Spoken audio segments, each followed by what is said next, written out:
Sí, buenas tardes. Efectivamente, Lehman, amigo de Red América, pueblo hondureño, se determinó suspender al personal administrativo que dirige compras y todos los procedimientos de contratación en Copeco para dar lugar a una investigación, a una auditoría forense de parte del Tribunal Superior de Cuentas como de la ONCAE, que es la organización especializada en compras y adquisiciones del gobierno. Nosotros con esto estamos diciéndole a todo hondureño que hay un compromiso total por la transparencia. Hemos pedido a las instituciones que se hagan acompañar de la veeduría social, así como de otros órganos que tienen que ver con los temas de transparencia, no solamente para que vean papeles y el resultado de un proceso, sino que desde el inicio acompañen verificando, viendo y en su caso denunciando si algo no se hace de manera correcta. Es el momento de ser sumamente estrictos con el manejo de los recursos públicos. Y en cuanto al titular de Copeco, mire, él tiene una labor en este momento de un manejo de logística a nivel nacional, de coordinación de todo lo que le toca a Copeco. Él debe revisar lo que su personal ha hecho, ha actuado. Nosotros lo que estamos dando lugar a la investigación. No podemos nosotros juzgar sin tener pruebas. Entonces, ¿qué se va a hacer? La investigación profunda, una auditoría forense de las actuaciones, y ahí se va a determinar si hay o no responsabilidad. Por ahora, ¿cómo queda la situación del ministro de la SINAGER de Copeco, ministro Val? Él continúa en la coordinación de lo que tiene que ver con Copeco. SINAGER lo coordina el actual canciller Lisandro Rosales, porque SINAGER es el aglutinamiento de todas las instituciones, pero en lo que tiene que ver específicamente con Copeco, que es el ejecutor de muchas de las tareas de SINAGER, continúa bajo la coordinación. ¿Y el tema de las compras cómo queda? ¿Que deberá ser Copeco como institución? Si ya no hay personal de compras, ni el demás personal relacionado con ese menester. Hasta que se nombre nuevo personal que está siendo en este momento seleccionado con las mejores personas que tengan experiencia en este tipo de administración, de gestión, para que realizan la labor mientras se lleva a cabo la auditoría forense. Sí. Ministro, ¿y qué les dice usted a los que cuestionan que el gobierno se quedó corto y que esta medida debió incluir al ministro de Copeco? Mire, en este momento, como le digo, hay mucha información, muchas denuncias. Ahorita lo que hay son denuncias, no hay hechos comprobados, hay denuncias. Por denuncias, proceder de manera radical no es lo correcto, porque aunque estamos en emergencia, la presunción de inocencia y el derecho de defensa debe darse. Ahora, si estos hechos se comprueban, entonces la decisión será otra. Sí, he escuchado también cuestionamiento de líderes de la oposición política al gobierno y también líderes de sociedad civil que hacen críticas fuertes al gobierno, que por qué el gobierno en este proceso, en cuanto a compras se refiere, porque son millonarias, producto de la emergencia, ¿por qué no invita al CNA y al FOSDE? ¿Qué les responde usted, ministro? Mire, el CNA, por ejemplo, está en una de las juntas directivas que tiene mayor responsabilidad en esta tarea, que es Invest H. Ahí está concentrada gran parte, yo diría que de las compras del Estado en esta situación de emergencia, la mayor parte la hace Invest, porque Invest tiene que ver con el tema de obra pública, tiene que ver con el tema de los hospitales que se están gestionando, tiene que ver con proyectos de inversión en agricultura, es decir, la cartera de Copeco es la más grande en este momento, más grande que la de salud, perdón, la de Invest H es más grande que la de Copeco, que la de salud incluso. Entonces yo creo que están en el espacio más importante en cuanto a adquisiciones en este momento. De allí, en todas las otras compras se ha incluido a el FONAC, por ejemplo, que aglutina prácticamente a todas las organizaciones que componen el Consejo Nacional Anticorrupción. Ahí están todas aglutinadas.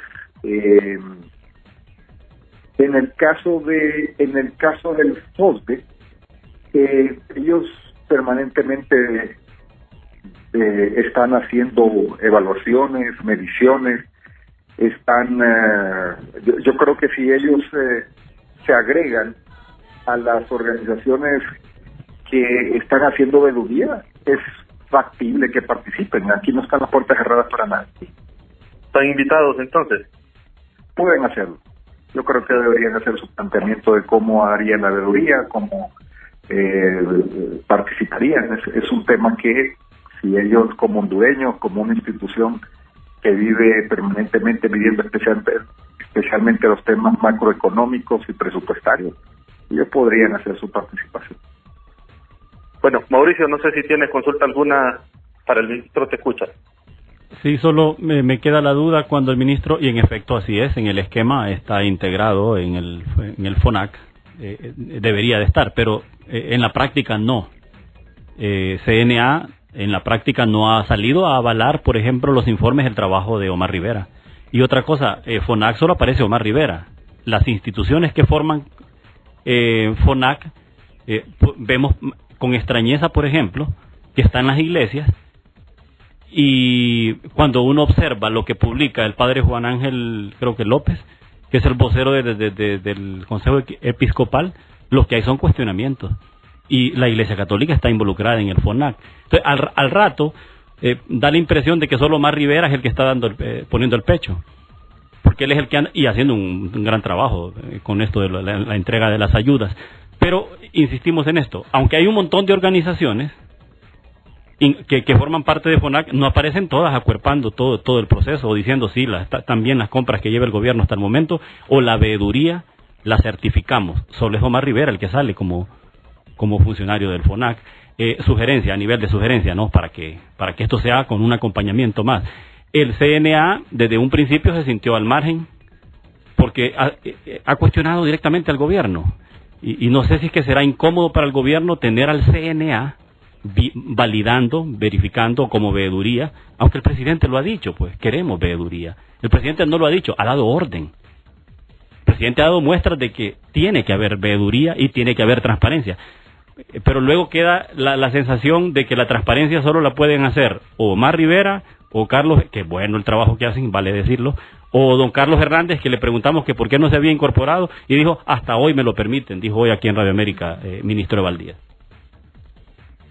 Bueno, si hay algún funcionario que no permite la veeduría, entonces lo mejor es, y lo digo aquí con claridad, que se haga a un lado y que le dé espacio a otra persona que sí esté de acuerdo con la política del presidente Hernández de abrir las puertas 100% a la veeduría social, al acompañamiento en la gestión de los recursos públicos. Pero la posición del presidente Hernández es bastante contundente y clara. Puertas abiertas a la veeduría social de las instituciones que tienen también esas desarrolladas esas capacidades, porque hay algunas que no lo hacen, no tienen la experiencia, pero de todas maneras el principio es que el pueblo hondureño esté bastante informado, suficientemente informado, y que se genere esa confianza que los recursos del pueblo hondureño están siendo manejados de forma transparente.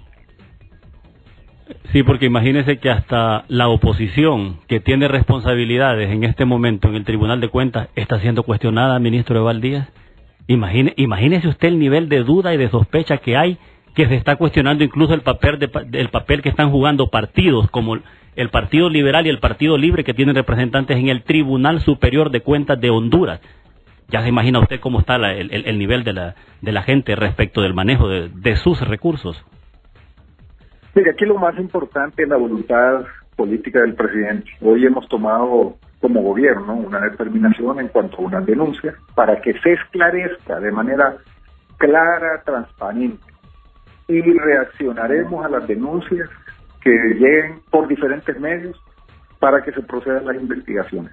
Pero en esto no hay que olvidar que también hay otras agendas. Bajo este tema de la transparencia y la lucha anticorrupción ha habido siempre agendas políticas que obedecen a otros intereses. Entonces, en este momento abramos, y el gobierno lo hace, el presidente Hernández ha emitido en reiteradas ocasiones su pensamiento en cuanto al compromiso de él y de su gobierno, de que en esta emergencia, y aún después de la emergencia, siempre debe haber rendición de cuentas, pero en este momento debe ser de forma inmediata, casi debe ser en paralelo, acción hecha, cuentas rendidas al pueblo hondureño. Mauricio, sí, una última consulta de mi parte. Ministro, hay un tema que causa mucho morbo en redes sociales y es lo relacionado a los famosos hospitales móviles.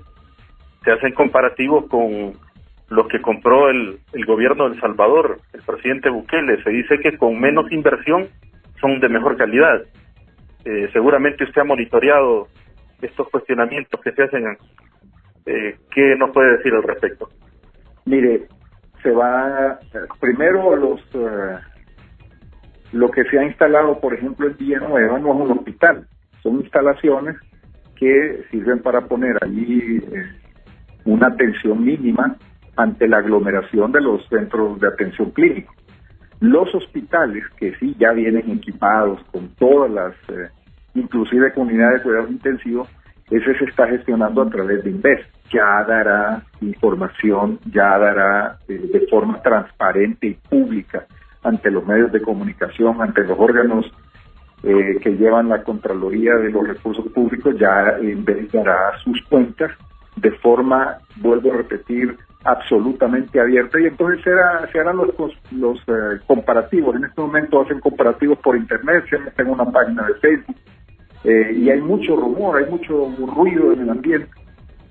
Y yo creo que tampoco hay que dejarse llevar por los rumores, hay que actuar con responsabilidad, y en este caso tengan la plena seguridad que cuando todas esas acciones se concreten, porque están en proceso, es que ni siquiera se han terminado de llevar a cabo, y la lluvia de cuestionamientos también, en esto hay que aceptar que hay mucho rumor, hay mucha intención de sembrar pánico, y esto sucede en todo el mundo.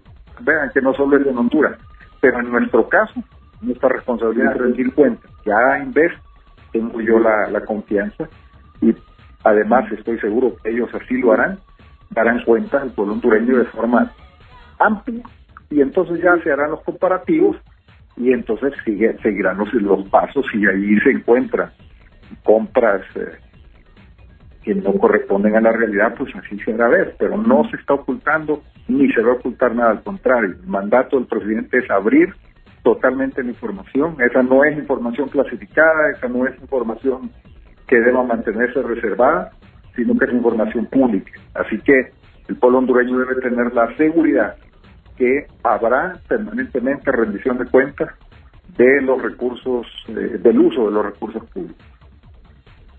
Bueno, pues sí, también estaremos a la espera de dar a conocer buenos procesos, también los buenos procedimientos. Hay que también mencionarlos, como también si en esto hay un sector del empresariado, como se ha denunciado, que también está queriéndose aprovechar de la crisis, como en las crisis todo el mundo quiere hacer lo suyo, lo propio, pero claro, ningún empresario lo va a lograr si no hay alguien desde adentro, desde el sector público, ministro, ¿verdad? Entonces, hay que estar atento a todo esto, y como le digo, no solo para el gobierno, hasta para la oposición que está metida en órganos de auditoría, está siendo cuestionada.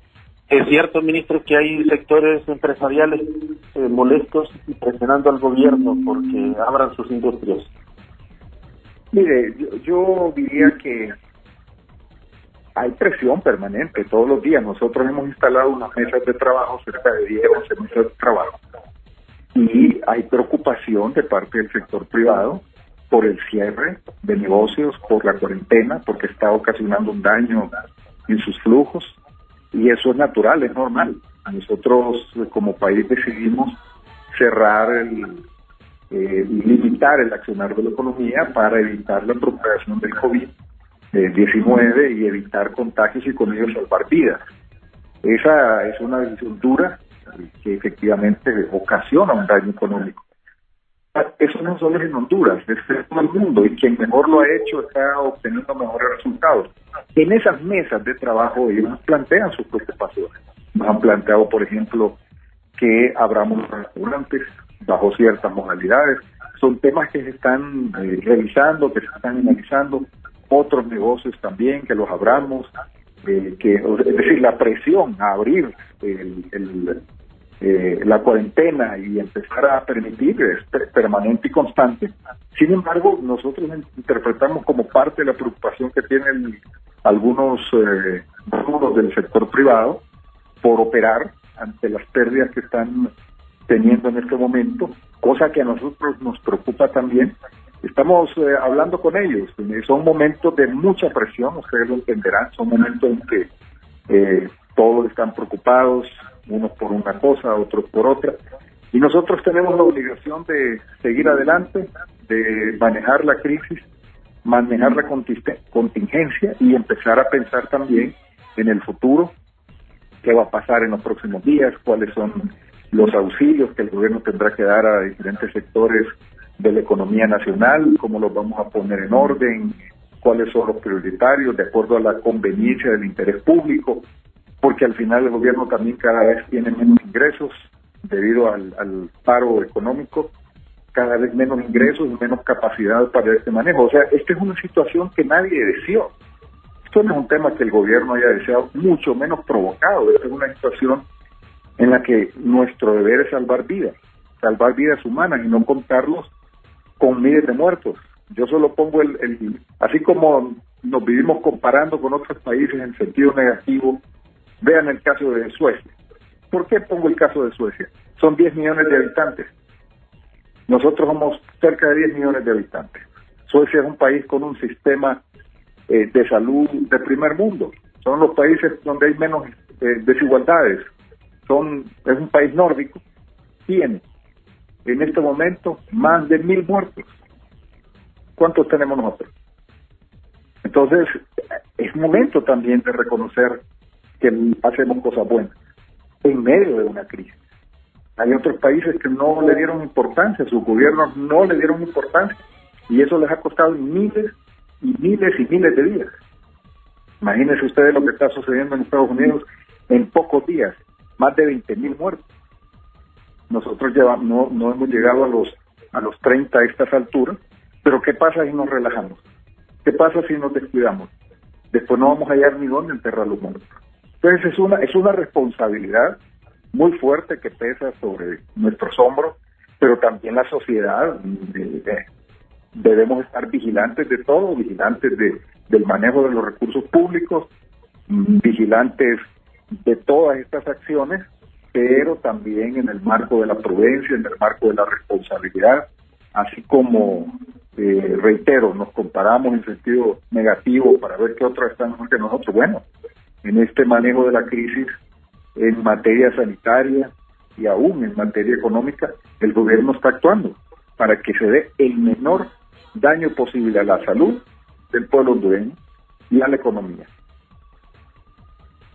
Bueno, solo que la pregunta que le hacía Lesman, que considero muy oportuna, muy periodística además, en el de comparar que El Salvador adquirió hospitales similares a menos precio, no creo que sea una comparación negativa, ministro. Es tomar un buen ejemplo de gestión aquí en El Salvador y que de repente los podemos tener aquí en Honduras también. No sé si... Pero fíjese que usted ya hizo una comparación bastante objetiva. Yo no tengo idea qué fue lo que hizo El Salvador ni cuánto fue lo que invirtió. Nosotros no estamos metiéndonos ahí en el detalle de la gestión de El Salvador. Esos datos los tienen en las redes. Mejor esperemos que se dé la acción de parte de Honduras y después se hacen los comparativos y se busca si es que hay dolo en la acción del gobierno de Honduras y de sus instituciones. Busquemos el dolo, busquemos la mala intención. Sí. Pero porque no claro que nosotros estamos viendo también como referencia a lo que otros países hacen. Sí. Pero también nosotros tomamos nuestras propias decisiones. Estamos contratando hospitales completamente equipados. Se estaba buscando ya el personal médico que los va a operar. Simplemente se va a preparar las instalaciones para ensamblarlo. Inmediatamente entra en funcionamiento. Van a tener la capacidad de recibir a personas para ser atendidas. Estamos aumentando la capacidad del sistema de salud, pero las especificaciones de las instalaciones o lo que ha hecho el país vecino, bueno, sería bueno que lo trasladen y después se hacen los comparativos, pero empezar en este momento a tomar decisiones como referencia es bastante complicado. No niego que los otros países hacen cosas buenas. Nosotros estamos viendo lo bueno y lo malo, sí, lo aceptado, lo no aceptado, y nosotros aquí también tomando decisiones. Pero esta decisión de los hospitales, de adquirir hospitales totalmente equipados, no es una decisión que se tomó hace 3 días. Es una decisión que se tomó desde antes de comenzar la crisis, porque vimos la capacidad que tenía el sistema de salud hondureño. Es decir, nosotros tenemos 7,000 camas en todo el sistema. ¿Dónde los vamos a instalar? No nos da chance de construir hospitales para la emergencia, entonces tenemos que comprar hospitales. ¿Cuáles son los mejores? ¿Dónde los venden? Totalmente equipados, porque si usted compra ahorita instalaciones, hace instalaciones y no tiene cómo equiparlos, probablemente va a caer con una instalación bonita y barata. Yo no sé si los hospitales del país al que ustedes hacen referencia están totalmente equipados, hasta con unidades de cuidados intensivos.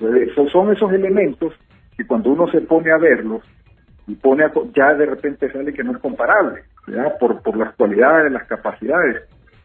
No solamente se compara la noticia, hay que comparar cada elemento, cada cosa, ¿verdad? En este momento conseguir insumos médicos, por ejemplo, respiradores.